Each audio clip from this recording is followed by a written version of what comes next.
Pakistan run chase में 160 और 170 तक तो चेज कर सकते हैं टोटल्स को, मगर जैसे ही 165 से ऊपर स्कोर जाता है तो दिल धड़कने लगता है और लगता है कि किसी को बहुत ही आउटस्टैंडिंग इनिंग्स खेलनी पड़ेगी एक आधे बल्लेबाज को ये मैच जीतने के लिए, जो कि रिजवान ने कोशिश तो पूरी की मगर बाकियों की तरफ से कुछ खास मिसाली किरदार वाली इनिंग्स देखने को नहीं मिली। सो वो जो लास्ट ओवर स्पिनर से करवाया वो जानलेवा साबित हुआ क्योंकि स्कोर जो है 180 प्लस हो गया। इन्होंने इतना स्लो खेला कि मैच इतना फंस गया। अगर ये स्टार्टिंग से ही थोड़ा सा तेज खेल लेते तो क्या जाता। और अभी तो शुक्र करें कि 23 रन जो थे वो एक्स्ट्रा के थे। साउथ अफ्रीका ने बड़ी गंदी फील्डिंग की, बड़े रनआउट मिस किए, बड़े उन्होंने डेड हिट को मिस किया, बड़ी ज्यादा नो बॉल्स की, बड़ी ज्यादा उनकी जिससे कहते हैं ना पैड को लग के चौके हो रहे थे। उसके बावजूद पाकिस्तान मैच नहीं जीत सका। कर दो यार, तुम्हारे पैसे थोड़ी ना कट रहे, कर दो। रबाडा नहीं खेल रहे हैं और माकरम नहीं खेल रहे हैं और नोकिया नहीं खेल रहे हैं, सो रेस्ट नहीं है, शम्सी भी नहीं खेल रहे हैं। सो एक तरह से नया बॉलिंग अटैक था, एक नया कप्तान था क्लासन।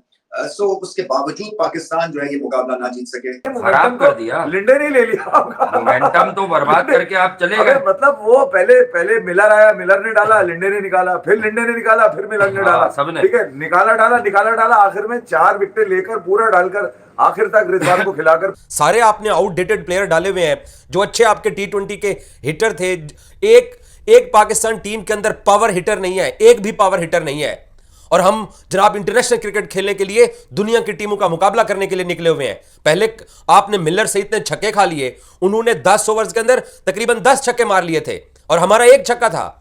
और तैयब ताहिर को देख लो, इसके अलावा उस्मान खान को देख लो और बाबर आजम, उनको एक तेज गेंद पड़ा 150 की स्पीड का, वो उसको खेलने गए और 4 गेंदों के ऊपर 0 पर आउट होके जाके पवेलियन में बैठ गए। एंड पे लिंडे और शुरू में Miller the killer, he is amazing. 8 छक्के मारे हैं उसने, 8 छक्के मारे हैं, 40 गेंदों पे 82 रन की। 183 में जब आपकी बैटिंग आई है, उसके बाद बैटिंग में आपकी कोई इंटेंट नजर ही नहीं आया। अर्ली ऑन कोई भी इंटेंट नहीं था। ऐसे 6 ओवर गुजर गए, आपने सारा प्रेशर जो है वो दूसरे बच्चों पे डाला हुआ है। पहले बाबर आजम 0 पे आउट हुए हैं, उनसे तो वैसी परफॉर्मेंस नहीं हो रही है और उनको फिर आप ओपनर खिलाते हैं, ठीक है, आपकी मर्जी है, फिर आप वो आउट हो रहे हैं। उसके बाद साइम अयूब आया है तो उसने दिखाया कि यार ये नॉर्मल सी तो बॉलिंग है। But Miller he was very very special today. और एंड पे जो लिंडे ने इनको बताया कि जी ठीक है, बेशक के मिलर आउट हो गया लेकिन I am still there. Hello दोस्तों, साउथ अफ्रीका वर्सेस पाकिस्तान का T20 सीरीज खेला जा रहा है, जिसके पहले मैच में साउथ अफ्रीका ने बैटिंग चुनी पर पावर प्ले में लगातार विकेट खोए, जिसके बाद डेविड मिलर ने शानदार बल्लेबाजी कर 82 रन बनाए और लिंडे ने अच्छा प्रदर्शन किया, जिससे अफ्रीका ने 183 का टारगेट दिया, जिसके बैटिंग करने आते ही बाबर आजम 0 पर ढेर हो गए। उसके बाद रिजवान ने टुक बल्लेबाजी कर मैच जीतने की कोशिश की पर 11 रन से हार गए। के बाद रमीज बोला ये निकम्मे बच्चों से भी ठुक गए, अब आगे।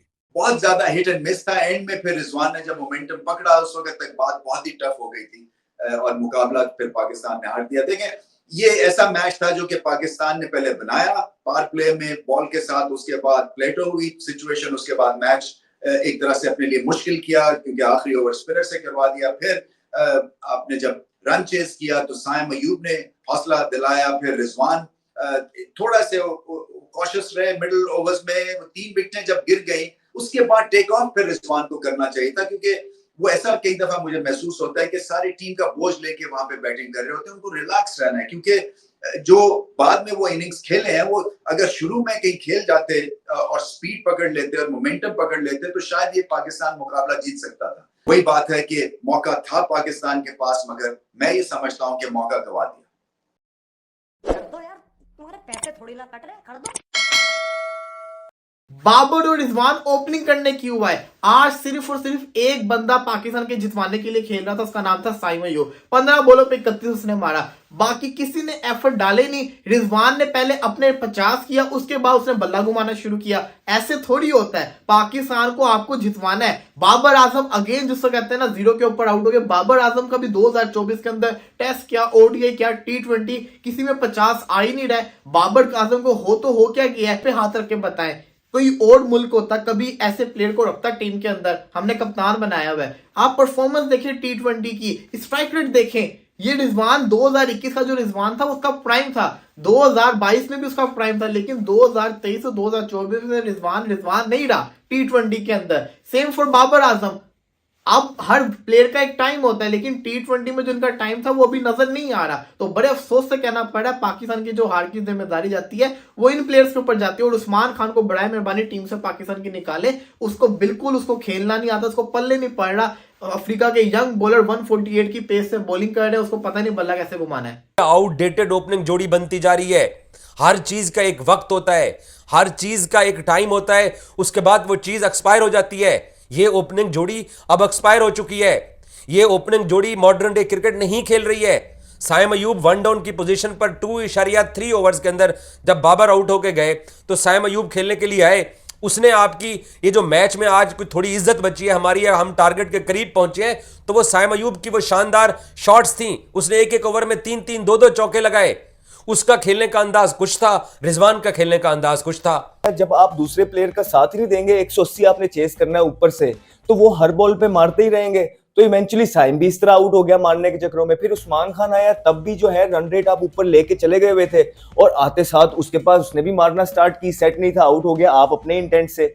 उसके बाद बीच में आपने जाके कहीं मारना स्टार्ट किया है, जब कोई 10 से 11-12 ओवर हुए हैं, फिर आपसे लग नहीं रही थी, आपसे इन बॉलर्स को नहीं लग रही थी कि देखें ना इस टीम के अंदर नॉर्चे है जो 150 में बॉलिंग करता है, ना रबाडा है, ठीक है, केशव महाराज उनका एस स्पिनर है जिसका पूरी दुनिया के अंदर कॉन्ट्रैक्ट होता है और हाईएस्ट कैटेगरी में होता है, वो आपके खिलाफ नहीं खेलते, रेस्ट कर रहे हैं, माकरम नहीं है, ठीक है। तो ये बॉलर ना कोई डेल स्टेन, ना मोने मोकल, ये उनकी बिल्कुल नए जैनसन, अभी जिसकी जबरदस्त परफॉर्मेंस थी हिंदुस्तान के खिलाफ, तो वो भी नहीं खेल रहे आपके खिलाफ। इस बॉलिंग के खिलाफ भी आपसे हिट नहीं लग रही है और आपने पूरी टीम पे प्रेशर डलवा दिया। आप इस तरह की इनिंग खेले हैं। अगर आपने इवेंचुअली फिर आप जिस टाइम पे जाके शॉट्स मार रहे हैं उस टाइम की जरूरत है ही नहीं, उस टाइम पे तो मैच खत्म हो गया हुआ है। वो तो सिर्फ आप अपनी बॉल और स्टैट अच्छे कर रहे हैं, बाकी टीम को तो आपने ऊपर से ही जो है ना बिल्कुल प्रेशर में डाल दिया।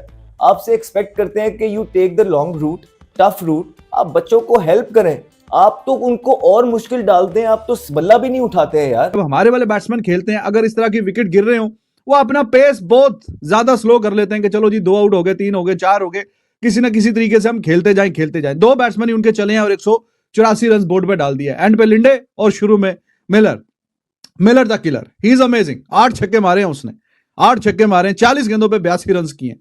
वो तो जिस स्टेज पे आउट हुआ है वहां पे लगा कि शायद पाकिस्तान ने थोड़ा सा कमबैक कर लिया है, क्योंकि 10 रन के हिसाब से तो रन आ रहे थे। वो 14वें ओवर में आउट हुआ है, तब तक 135-36 रन थे और 14वें ओवर की तीसरी चौथी गेंद पे जो आउट हुआ है उसने मेक श्योर किया कि भाई 10 रन से नीचे तो मैंने काम रुकना ही नहीं है, और खुद जाती वो 200 के ऊपर के स्ट्राइक रेट से खेल के गया।